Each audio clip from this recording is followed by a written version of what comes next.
Lupa kalau pusing. Karena lemak itu kayak mah dibakar terus lemak ulah-ulahan. Pantau anis merah.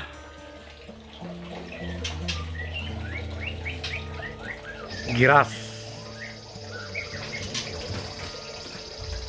Salam jumpa lagi sahabat kicauannya. Jumpa di channel Om Santi tentang anis merah dan penangkaran murai batu seri F. Nah, untuk kali ini kebetulan di akhir bulan Januari saya berkunjung ke rumah teman dan melihat ada anis merah yang giras.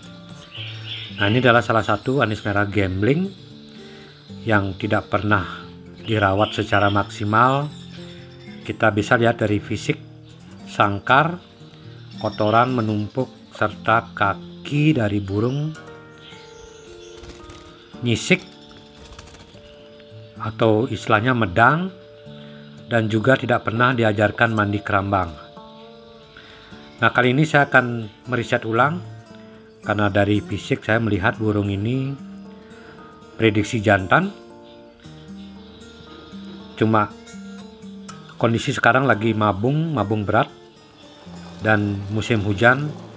Disinilah saatnya saya sering mengambil anis merah ketika mengambil anis merah gamblingan ataupun beberapa jenis anis merah yang prediksi saya jantan untuk menterapi ketika kondisi dalam keadaan mabung. Nah, latar belakang burung ini saya sama sekali tidak tahu, dan saya melihat fisiknya bagus, cuma ada permasalahan sedikit, tidak pernah diajarkan mandi keramba, serta mentalnya masih kurang bagus, takut melihat sesuatu, yaitu seperti helm, motor, ataupun topi. Nah, kita bisa lihat di sini karena sangkarnya kecil, kita lebih mudah mendorong ataupun mengajari memasuk keramba. Dan di sini saya akan latih secara perlahan karena burung ini sama sekali tidak pernah mandi keramba. Kita bisa lihat dari sisiknya ataupun dari medang kaki burung ini. Saya akan perlihatkan sebentar dan akan coba menterapi ataupun menghilangkan kakinya yang bersisik. Nah, tentulah langkah pertama yang kita ambil di sini adalah memandikan burung, karena sering saya sampaikan pada teman-teman ketika mengambil burung dari tempat yang jauh, kita kondisikan di rumah, kita masukkan keramba ataupun bisa disemprot agar burung tersebut tenang. Nah, beberapa dari teman-teman yang sempat saya sampaikan juga untuk mengambil ataupun mencari anis merah macetan bisa kita lakukan ataupun mengambil pada waktu musim hujan ataupun hujan gerimis, karena di sana kebanyakan anis merah gambling ataupun anis merah macet ngeriwik dengan volume naik turun ataupun ekornya gerak-gerak. Nah, dari sanalah sering saya memprediksi bahwa anis merah gambling itu jantan. Nah, untuk kali ini burung yang saya ambil akan saya ganti dengan sangkar baru, dari sangkar bulat ke sangkar kotak, juga merubah dari pakan yang berwarna hijau saya ganti dengan pur yang sering saya sampaikan pada teman-teman. Tetapi nanti setelah selesai mabung, karena burung ini sementara masih dalam keadaan mabung, saya akan rawat dulu dan cetak mentalnya sebelum memberikan pur yang dicampur dengan telur. Nah, untuk teman-teman sahabat kicau mania yang baru gabung di channel saya, di sini saya hanya berbagi pengalaman yang sering saya sampaikan, juga tidak ada maksud untuk menggurui siapapun, karena yang saya lakukan di sini adalah pengalaman saya pribadi dalam merawat anis merah gamblingan ataupun macetan. Nah, setelah kita lihat burung sudah basah kakinya. Nah, di sinilah saat untuk kita memeriksa dari kuku ataupun dari kakinya yang nyisik. Akan saya bersihkan dulu. Tentu di sini kita harus berhati-hati dalam melakukan terapi ataupun menghilangkan sisik dari kaki burung anis merah. Karena anis merah tentu saja sahabat kicauania ketahui adalah salah satu burung yang sensitif. Kalau bulu rusak, burung akan macet, apalagi terluka, burung tidak akan mau bunyi. Nah, sahabat bisa lihat di sini kakinya nyisik. Saya coba dengan menggunakan sikat untuk membersihkan kuku, tetapi tidak mempan. Di sini saya akan menggunakan alat pemotong kuku untuk menghilangkan kaki yang bersisik sekitar 3 lapisan. Karena burung ini sudah lumayan berumur, sekitar 3 tahun.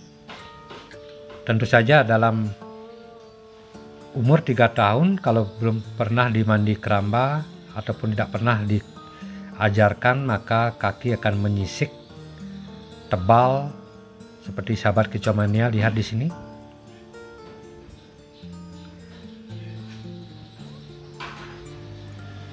Sisiknya tebal sekali. Nah, di sini saya menggunakan alat pemotong kuku untuk mencabut, atau sahabat kicauania bisa menggunakan catut. Tapi tetap dalam melakukan membersihkan kaki bersisik harus berhati-hati. Karena salah sedikit kena urat ataupun kena kulit inti dari anis merah akan berdarah sehingga menyebabkan luka. Nah, cukup di sini kita pijit-pijit ataupun menyemprot dengan air agar cepat terlepas. Nah, disinilah saatnya kita melakukan ketika anis merah tersebut mabung, karena sekalian kita mengambil risiko jika burung stres pada waktu mabung. Di sana sering saya melakukan pembersihan secara global, baik di kuku maupun di kaki yang bersisik.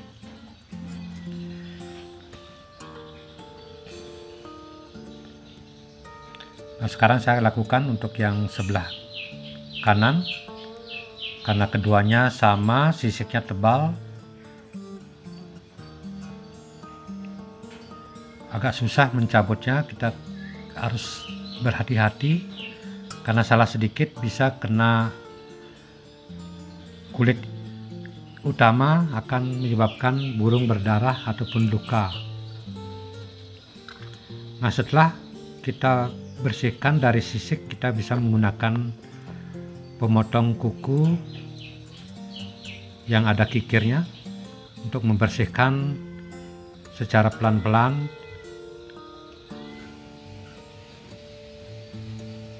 agar mulus kelihatannya seperti anis merah muda. Lakukan secara berhati-hati.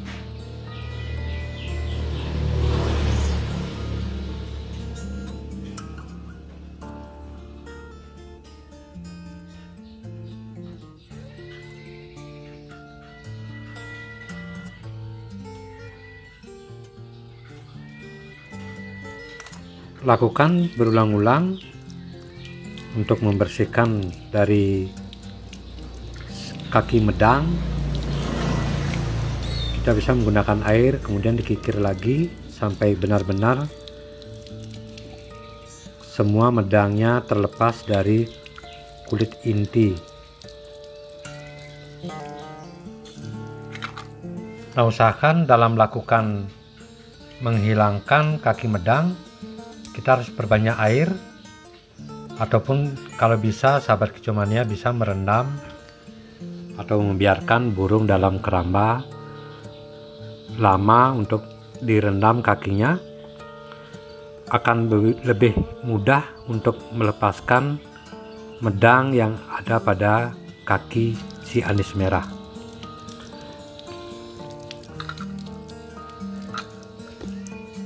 Nah, setelah dirasa cukup untuk sementara, kita masukkan lagi burung ke dalam keramba. Kita semprot lagi perlahan, biarkan burung tenang dalam keramba untuk sementara.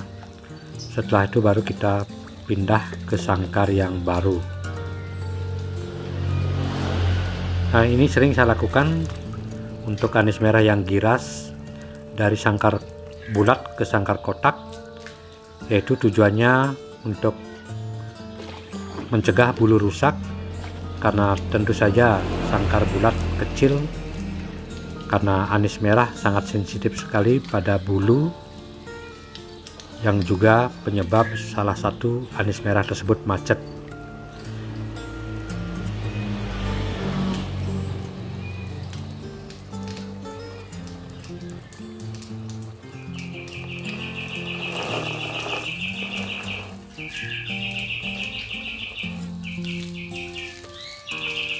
Setelah burung sudah merasa agak tenang dan tidak lagi loncat-loncat, kita bisa memindahkan ke sangkar yang baru. Karena sebelumnya burung ini ditempatkan pada sangkar bulat yang kecil, yang kotorannya masih menumpuk. Sekarang saya pindahkan ke sangkar yang kotak, yang lebih besar dari sebelumnya. Karena burung ini adalah burung yang giras. Sering saya sampaikan pada sahabat kicau mania, dari burung giras sangkar bulat kecil kita bisa mengganti dengan sangkar kotak. Tujuannya adalah untuk keamanan burung, karena tentu saja burung giras kalau kita menggunakan sangkar bulat sering terjadi lehernya nyangkut pada pojok ataupun di atas sangkar bulat ada lekukan. Kadang-kadang banyak anis merah yang mengalami kematian karena lehernya nyangkut dalam sangkar.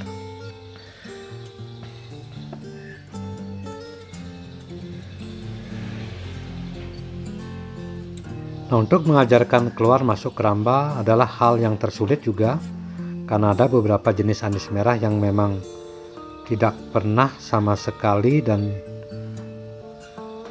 sulit dilatih, sehingga banyak yang mengalami kepalanya hancur ataupun berdarah. Nah, di sini kita usahakan menggunakan sangkar pintu tembus, sangkar kotak dengan pintu tembus, yaitu sampai ke bawah. Kita bisa lihat di sini, meskipun kita sudah membukakan pintu, tetap burungnya tidak mau masuk. Nah, hal yang kita lakukan di sini, kita bisa menyemprot ataupun memandu burung dengan menggunakan tongkat ataupun kayu tangkringan agar burung tersebut mau masuk ke dalam sangkar yang baru. Nah, kita bisa lihat di sini, saya juga mengalami kesulitan dalam melatih keluar masuk keramba, karena kalau kita mengambilnya akan menjadi kebiasaan nantinya. Kita usahakan untuk pertama kali mengajarkan mandi keramba, kita biarkan sampai burung benar-benar mengetahui bahwa di depannya ada lubang. Kita gunakan tongkat ataupun kayu. Nah, kita bisa lihat di sini burung sudah masuk dengan paksa. Nah, karena ini adalah salah satu burung yang baru saya ambil, tentu di sini mentalnya kita tidak tahu, dan tetap untuk melatih mental saya lakukan dengan membuka kerodong pada siang hari untuk memperkenalkan dengan lingkungan baru agar cepat bisa beradaptasi. Nah, untuk sementara di sini burung dalam keadaan mabung, tentu saya tidak jemur. Sering saya sampaikan pada sahabat kicau mania, jika burung mabung untuk tidak dijemur. Untuk pemandian saya melakukannya setiap 2 hari ataupun 3 hari, meskipun banyak yang bilang bahwa anis merah yang mabung tidak usah dimandikan, tapi untuk saya tetap mandikan burung karena dalam pergantian bulu tentu saja banyak bakteri yang pengap dalam sangkar, dan di sini saya kondisikan untuk sementara melihat lingkungan di sekeliling agar cepat beradaptasi.